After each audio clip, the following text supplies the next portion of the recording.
पाकिस्तान पर ईरान के मिसाइल और ड्रोन हमले के बाद पाकिस्तान ने तेहरान से सफीर वापस बुला लिया। पाकिस्तान में तैनात ईरानी सफीर को, जो ईरानी दौरे पर हैं, कहा गया है कि वो पाकिस्तान वापस ना आए। ईरान के मोटिव्स को हम जानना चाहें। जब आप घेरे में होते हैं तो आपको तो अपने दुश्मनान को कम करना चाहिए, फ्रिक्शन को कम करना चाहिए ताकि आप तवज्जो मबजूल कर पाए। पाकिस्तान के बॉर्डर पर ईरान ने अटैक किया है, मिसाइल अटैक हुआ है और देखा जाए तो ईरान भी मुस्लिम और पाकिस्तान भी मुस्लिम, लेकिन इस टाइम जितने भी मुस्लिम ममालिक हैं वो पाकिस्तान से खासे ताल्लुकात ना रखना चाहते हैं और ना ही नजर आ रहे हैं। ईरान ने जो है वो सर्जिकल स्ट्राइक कर दी पाकिस्तान के ऊपर। काफी टाइम तक तो जी कुछ माना नहीं गया, कुछ कहा नहीं गया, लेकिन फिर हुआ ये कि ईरान के ही जो मीडिया है उसने इस खबर को पब्लिश कर दिया। ऐसे अनासर है जो अंदर पे लॉबी ऐसी कर रहे हैं जिसके दरमियान में हम मुसलमान आपस में बट जाएं। कैसी लॉबी? जो इंटरनेशनल लेवल पे चल रही यहूदी लॉबी है, जैसे इंडिया इनको फंडिंग कर रहा है, जैसे ईरान को फंडिंग कर रहा है, ईरान को फंडिंग कर रहा है। दोस्तों, ईरान ने पाकिस्तान पर मिसाइलें डाल दी, जिसकी वजह से पाकिस्तान की एक बार फिर हवा निकल चुकी है। इससे पता चलता है पाकिस्तान को आने वाले खतरों का पता नहीं चलता। ये सिर्फ पाकिस्तान की हवाबाजी होती है कि हमारे पास एटम बम है और हम वार करेंगे। ईरान ने दुनिया को दिखा दिया, पाकिस्तान सिर्फ नाम का एटम बम वाला मुल्क है जिसे कोई भी ठोक के चला जा सकता है। इसको लेकर अफगानिस्तान ने पाकिस्तान के काफी मजे लिए। उनका कहना यह था कि पहले भारत ने ठोका था, अब ईरान ने भी ठोक दिया। फिलहाल पाकिस्तान को उसकी औकात पता चल चुकी है कि वो ज्यादा कूदने पर उसके साथ क्या हो सकता है। वही कुछ लोगों का ये भी कहना था कि भारत के विदेश मंत्री के ईरान से जाने के बाद ईरान ने पाकिस्तान के ऊपर हमला किया ताकि वो भारत को खुश कर सके। वैसे आप इस बारे में क्या सोचते हैं? हमें कमेंट बॉक्स में जरूर बताना, और वीडियो पसंद आए तो इसे लाइक भी करें और साथ में शेयर भी कर देना। एक फ्रंट के ऊपर ईरान फ्रंट एक्सपैंड क्यों कर रहा है? What's your take? जी तलत, बहुत शुक्रिया। देखें, ईरान का बड़े ज़माने से एक सिग्नेचर एमओ है और वो ये है कि आप जो है आर्क ऑफ केयास को एक्सपैंड करें। ये चीज़ हमने कई दहाइयों से देखी है।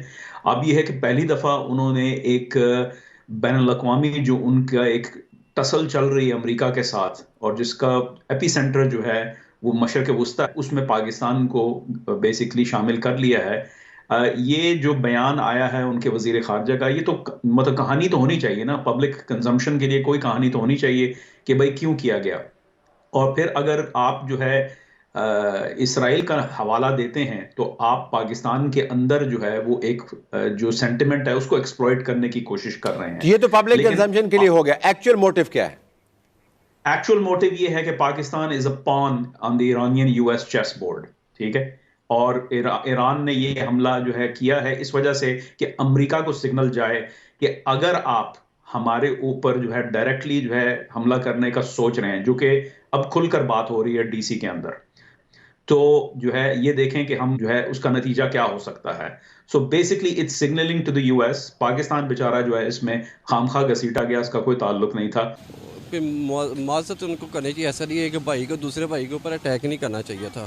कहा ये जा रहा है ये शिया सुन्नी लड़ाई है, तो क्यों तफरके में पड़ चुके हैं हम? कुछ ऐसे इख्तलाफात हैं हमारे दरमियान में। वैसे हमको ऐसे मज़हब के अंदर नहीं चाहिए कि इस्लाम प्लेटफार्म में उसी के रहे कि इनको एक यकजहती के तौर पे भाई भाई रहना चाहिए था। ये चीज़ अब ईरान और हम लोग तो, हमारा तो रिलीजन सेम है, लेकिन फिर हमारी बनती क्यों नहीं है उनके साथ? उनकी बनती है भारत के साथ, उनके साथ मुआहिदे भी हो रहे हैं, लेकिन जहां बात रही हमारी तो हमारे तो खिलाफ तमाम हमारी नेबरिंग और मुस्लिम कंट्रीज हो चुकी हैं। बस कुछ ऐसे अनासर है जो अंदर पे लॉबी ऐसी कर रहे हैं जिसके दरमियान में हम मुसलमान आपस में बट जाएं। कैसी लॉबी? जो इंटरनेशनल लेवल पे चल रही यहूदी लॉबी है, जैसे इंडिया इनको फंडिंग कर रहा है, जैसे ईरान को फंडिंग कर रहा है, ईरान को फंडिंग कर रहा है। दूसरे नंबर बलूचिस्तान में कुछ अनासर है जिनकी फंडिंग करके उनको सपोर्ट की जा रही है। इंडिया फंडिंग कर रहा है ईरान को, मतलब हमारे जिन जिन के साथ कॉम्प्लिकेशंस होंगे उनके पीछे क्या भारत की फंडिंग होगी? भारत की फंडिंग होगी। अफगानिस्तान में देखा अंडरस्टूड बात है कि इंडिया ने काफ़ी इन्वेस्टमेंट की थी। वो तो उनकी हेल्प की थी ना, उनके मुल्क में डेवलपमेंट की हेल्प भी होती है, वैसे उसको हेल्प किया जाता है। वैसे नाम इनका फंडिंग यही होती है, बेसिक फंड, कि मुसलमान कंट्री में एक हिंदू या यहूदी आके कर रहा है और दूसरे मुसलमानों को, क्योंकि हम एटम पावर है, बेसिक हमारे उन्हें सराउंडिंग में नेबर में उन्होंने आना ही आना है। बार बार हम जिस चीज को समझते हैं या बोलते हैं, एक चीज समझ लीजिए कि जियोपॉलिटिक्स में कभी भी जो आप लोग है ना इस्लाम और मुस्लिम ममालिक एंड ऑल वर्ड यूज करते हैं, ये कहीं यूज नहीं होता। अभी यमन के ऊपर एयर स्ट्राइक हुई है, यमन के ऊपर एयर स्ट्राइक करने वालों में बहरीन की एयरफोर्स थी।